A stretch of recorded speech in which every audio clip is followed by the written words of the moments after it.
Hello, welcome back to my channel. If you watched all three parts and you're here for the third, well, if you watched the other two parts and you're here for the third part, thank you for watching all three. If not, I will link those videos down below. But we are going to be talking about my horror themed palette specifically.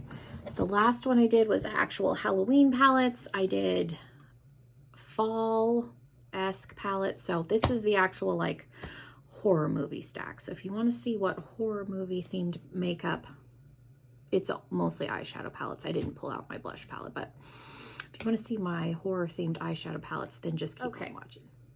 So the first one is one that I have gone back and forth with decluttering. I keep it mainly for the packaging. This is the Wicked Sisters Handbook for the Dearly Departed. This was their like knockoff Beetlejuice palette.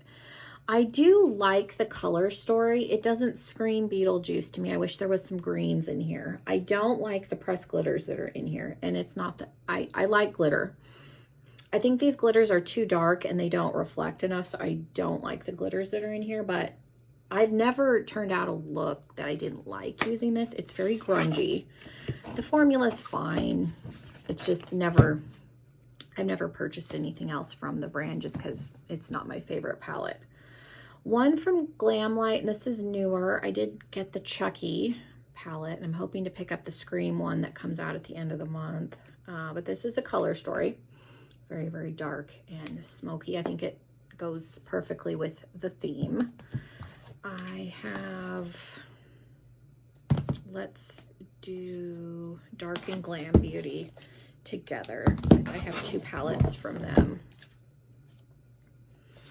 Okay, so the first one from Dark and Glam Beauty is the Creepshow palette. I got this in like a mystery bundle. I really like the formula of this. There is a pressed glitter in here.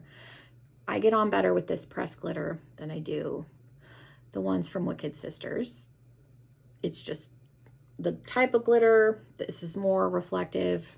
Their formula is nice. Their shimmers are nice. This is a very winter-esque color story for me, but I really like that. And then I did get the Conjuring Universe palette that they put out, and this is a really like half grungy, half bright color story, but there's some pretty like duochromes in here. I don't think this one has a pressed glitter. No, it doesn't. It has some standard shimmers, two duochromes, really nice formula. I get on well with this. I like their formula better than Creature Cosmetics. I do have one palette from that brand. This is their Ripped from the 90s palette. Again, there is a pressed glitter in here. Their pressed glitter formula, I think, is fine. You've got the blood on the mirror. There's the color story. I went back and forth between this palette and the 80s palette, and I liked these kind of grungy tones in here a little bit more. So that's why I went with this one instead of the 80s one.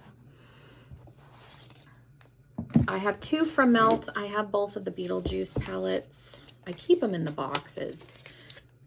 Because it has the name on the side, it's easier for me to see what the palette is the way I have them stored.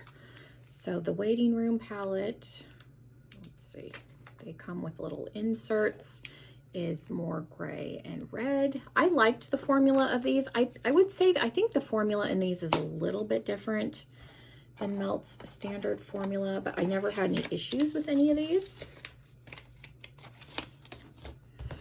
And then I have, what is this? The Recently Deceased. These boxes are super dusty. And these are not palettes that I use often, but they're neat. My husband got me the whole collection, so I have everything that came in this. And then the traditional Beetlejuice colors. Again, you've got the little insert.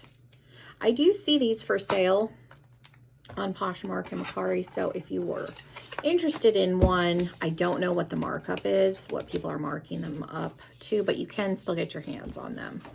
I do see them floating around. And the last palette is pretty much a Christmas palette in Halloween packaging, and I did not get on well with this palette at all. This is the Kylie Nightmare on Elm Street. I bought this like a year and a half after it came out, so it was older.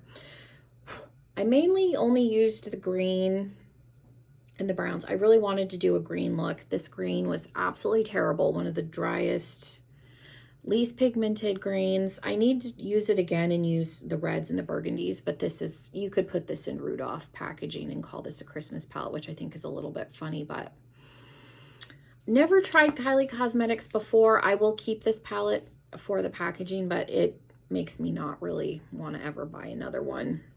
But yeah, those are my horror themed palettes. Let me know which ones you guys liked, which ones you didn't. Do you guys have any horror themed palettes? You really, I think it's one of those, you really got to like the color story, or you've really got to like the packaging, I think, to purchase something along this lines a little bit more, just because it's a more targeted audience, I think. But let me know your guys' opinions.